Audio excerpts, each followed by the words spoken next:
Hello everyone, मैं प्रदीप कुमार आगाज IAS institute में आप सभी का स्वागत करता हूं। तो आइए आज के इस वीडियो में हम लोग बात करने वाले हैं शासन व्यवस्था। शासन व्यवस्था से रिलेटेड यूपीएससी के प्रीलिम्स और मेंस के लिए आज के जितने भी मोस्ट इंपोर्टेंट टॉपिक है हम आप लोगों के लिए लेकर आए हैं। तो चलिए देखते हैं। तो देखिए, प्रीलिम्स के लिए जो टॉपिक है वो है राष्ट्रीय सुरक्षा अधिनियम 1980, राष्ट्रीय सुरक्षा परिषद एनएससी, अनुच्छेद 22, अनुच्छेद 23 और निवारक निरोध और राष्ट्रीय सुरक्षा सलाहकार। और मेंस के लिए जो टॉपिक है वो राष्ट्रीय सुरक्षा अधिनियम 1980 और इसकी संरचना, कार्य और निहितार्थ है। तो आइए हम प्रीलिम्स और मेंस के इन सभी टॉपिक के बारे में पूरे विस्तार से चर्चा करते हैं। तो देखिए चर्चा में क्यों है, आइए समझते हैं। हाल ही में सर्वोच्च न्यायालय ने एक अभियुक्त की उस याचिका पर सुनवाई की जिसमें उसने अपने विरुद्ध बिहार में दर्ज प्राथमिकियों को तमिलनाडु की प्राथमिकी से जोड़ने की मांग की थी। आरोपी कथित तौर पर कठोर राष्ट्रीय सुरक्षा अधिनियम एनएसए 1980 के तहत तमिलनाडु में बिहार के मजदूरों पर हमले के बारे में फर्जी खबर फैला रहा था। राष्ट्रीय सुरक्षा अधिनियम 1980 क्या है, आइए समझते हैं। हम लोग सबसे पहले इसके विषय के बारे में जानते हैं। तो देखिए, एनएसए सार्वजनिक व्यवस्था और राष्ट्रीय सुरक्षा को बनाए रखने के लिए वर्ष 1980 में बनाया गया एक निवारक निरोध कानून है। निवारक निरोध कानून भविष्य में किसी व्यक्ति को अपराध करने से रोकने और या भविष्य में अभियोजन से बचने के लिए उसे हिरासत में लेना है। संविधान का अनुच्छेद 22 के 3B राज्य को सुरक्षा और सार्वजनिक व्यवस्था के कारणों से निवारक निरोध और व्यक्तिगत स्वतंत्रता पर प्रतिबंध की अनुमति देता है। अनुच्छेद 22 के 4 में कहा गया है कि निवारक नजरबंदी का प्रावधान करने वाले कोई भी कानून किसी व्यक्ति को 3 महीने से अधिक की अवधि के लिए हिरासत में रखने का अधिकार नहीं देगा। सरकार की शक्तियां क्या है, आइए समझते हैं। तो देखिए, एनएसए केंद्र या राज्य सरकार को अधिकार देता है कि यह किसी व्यक्ति को राष्ट्रीय सुरक्षा के प्रतिकूल किसी भी तरह से कार्य करने से रोकने के लिए उसे हिरासत में ले सकता है। सरकार किसी व्यक्ति को सार्वजनिक व्यवस्था को बाधित करने से रोकने या समुदाय के लिए आवश्यक आपूर्ति और सेवाओं के रखरखाव के लिए भी हिरासत में ले सकती है। कारावास की अवधि कितना है, आइए देखते हैं। तो देखिए, इसके तहत हिरासत में रखने की अधिकतम अवधि कितना है, 12 महीना है। राष्ट्रीय सुरक्षा परिषद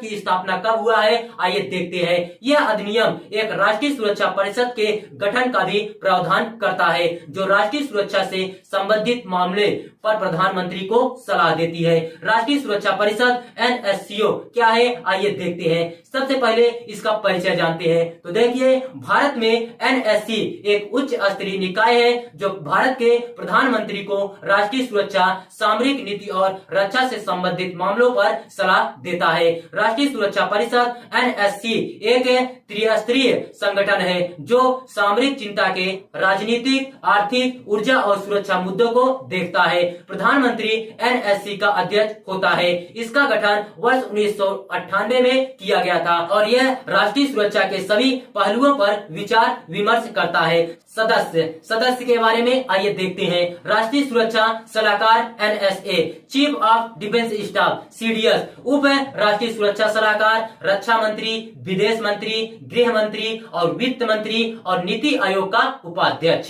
कार्य क्या है, आइए देखते हैं। तो देखिए, एनएससी भारत के प्रधानमंत्री के कार्यकारी कार्यालय के तहत संचालित है। सरकार की कार्यकारी शाखा और खुफिया सेवाओं के बीच संपर्क सुनिश्चित करता है एवं खुफिया तथा सुरक्षा संबंधी मुद्दों पर नेतृत्व को सलाह देता है। यह देश की सुरक्षा स्थिति की नियमित समीक्षा भी करता है और आवश्यकता पड़ने पर नीतिगत बदलावों पर प्रधानमंत्री को सिफारिशें करता है। यह सशस्त्र बलों, खुफिया एजेंसियों और कानून प्रवर्तन एजेंसियों सहित देश की सुरक्षा में शामिल विभिन्न एजेंसियों की गतिविधियों का समन्वय करता है। यह उभरते सुरक्षा खतरों तथा विश्लेषण कर सरकार को प्रारंभिक चेतावनी देता है और विभिन्न आकस्मिक सुरक्षा संबंधी योजना तैयार करता है। राष्ट्रीय सुरक्षा अधिनियम की आलोचना। राष्ट्रीय सुरक्षा अधिनियम की आलोचना क्या है, आइए हम लोग समझते हैं। सबसे पहले हम लोग शक्ति का दुरुपयोग जानते हैं। तो देखिए, एनएसए NSA की प्रमुख चुनौतियों में से एक अधिकारियों द्वारा इसका संभावित दुरुपयोग है। कानून सरकार को 1 वर्ष तक बिना मुकदमे के व्यक्तियों को हिरासत में लेने की शक्ति देता है। असहमति को दबाने या राजनीतिक विरोधियों को निशाना बनाने के लिए अधिकारियों द्वारा इस शक्ति का आसानी से दुरुपयोग किया जा सकता है। मानवाधिकारों का उल्लंघन, तो आइए देखते हैं। तो देखिए, यदि NSA का दुरुपयोग किया जाता है तो मानवाधिकारों का उल्लंघन हो सकता है। कानून मुकदमे के बिना निवारक के निरोध का प्रावधान करता है, जिसे निष्पक्ष सुनवाई के अधिकार, अभिव्यक्ति की स्वतंत्रता के अधिकार के उल्लंघन के रूप में देखा जा सकता है। पारदर्शिता की कमी क्या है, आइए समझते हैं। तो देखिए, NSA के साथ एक और चुनौती निरोध कारावास प्रक्रिया में पारदर्शिता की कमी है। बंदियों को अक्सर उनके कारावास के कारणों के बारे में सूचित नहीं किया जाता है और कारावास आदेशों को सार्वजनिक नहीं किया जाता है। पारदर्शी की इस कमी से अधिकारियों द्वारा शक्ति का दुरुपयोग हो सकता है। कानूनी चुनौतियां क्या है, आइए हम लोग समझते हैं। तो देखिए, आलोचकों ने तर्क दिया है कि कानून असंवैधानिक है और भारतीय संविधान के तहत गारंटीकृत मौलिक अधिकारों का उल्लंघन करता है। भारत के सर्वोच्च न्यायालय ने भी NSA के तहत जारी किए गए कई हिरासत आदेशों को रद्द कर दिया है। सीमित प्रभावशीलता क्या है, आइए हम लोग समझते हैं। हालांकि NSA का उद्देश्य राष्ट्रीय सुरक्षा हेतु खतरों को रोकना है, इसके बावजूद इसकी प्रभावशीलता सीमित है। साथ ही यह भी ध्यान देने की बात है कि बिना मुकदमा चलाए किसी व्यक्तियों को हिरासत में लेने से खतरे को रोकने के बजाय कुछ मामलों में यह व्यक्तियों को कट्टरपंथी बनाकर समस्या को बढ़ा भी सकता है। आगे की राह क्या है, आइए हम लोग समझते हैं। सबसे पहले हम लोग पारदर्शिता सुनिश्चित करना आइए देखते हैं।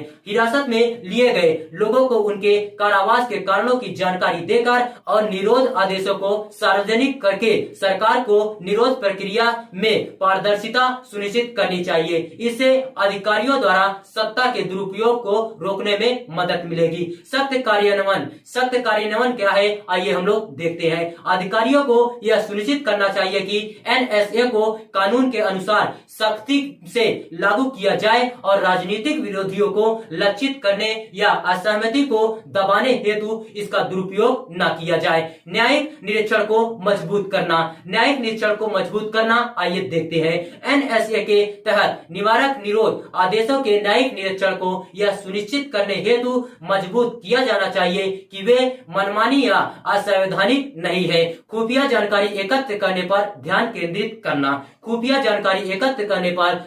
केंद्रित करना आइए समझते हैं। तो देखिए, सरकार को खुफिया जानकारी एकत्र करने और अन्य उपायों पर ध्यान केंद्रित करना चाहिए, जो कि निवारक निरोध का सहारा लिए बिना राष्ट्रीय सुरक्षा हेतु खतरों को रोकने में मदद कर सकते हैं। तो देखिए, अगर आप लोगों को इसका PDF चाहिए तो इसका PDF हम टेलीग्राम चैनल पर अपलोड कर देंगे। टेलीग्राम चैनल का नाम है आगाज IAS इंस्टीट्यूट और टेलीग्राम चैनल का लिंक हम इस वीडियो के डिस्क्रिप्शन में दे देंगे। आप यहां से भी जाकर टेलीग्राम चैनल को ज्वाइन कर सकते हैं और PDF डाउनलोड कर सकते हैं।